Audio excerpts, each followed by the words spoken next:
Hey, my friends, Derek from Bomb Socks here with more Bomb Bites, where we feast upon the words of Christ and we do it one bite at a time.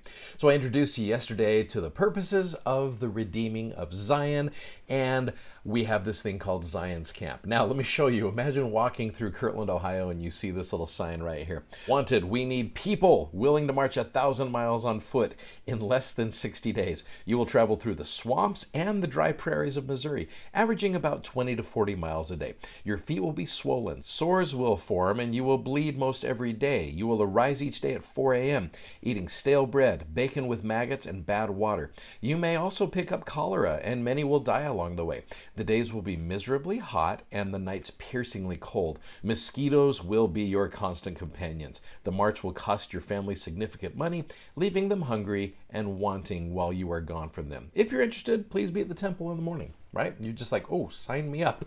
It sounds awesome, right? Okay, what if we just phrased it this way instead? Wanted. Would you like to be one of the elect people of God to have a chance to be with the prophet every day for 60 days? You will assist him in aiding the saints who have been swindled, beaten, tortured, and persecuted. You will, in the process, learn more about God and angels than you ever knew before. Miracles will be performed in your behalf. You will also learn about the Book of Mormon, and the prophet will tell you about the leaders, the great battles, and share doctrinal insights with you.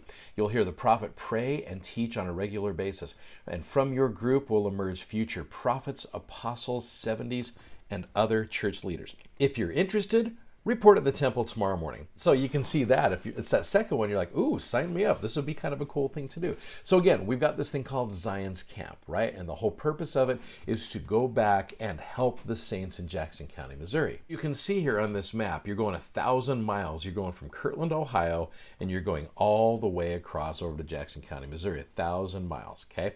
So in the process of trying to get this Zion's Camp organized, there are some fundamental principles that are going to make Zion's Camp a success. So I want you to take a minute here, go to Doctrine and Covenants 103, about 15 to 28 or so, and see if you can identify some things to know and do that will make Zion's Camp a success. So go ahead and look through these and we'll come right back.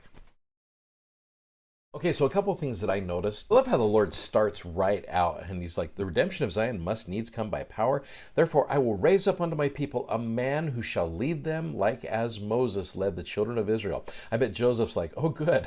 That was kind of a, that was a tough one because they often fought and they didn't always pay attention to Moses. For ye are the children of Israel and the seed of Abraham, and ye must needs be led out of bondage by power with an outstretched arm. For as your fathers were led at first, even so shall the redemption of Zion be. So when you're looking at that, the Lord's like, look, I did it back then, and we're going to do it again. So much of this is having faith in Jesus Christ as he does this.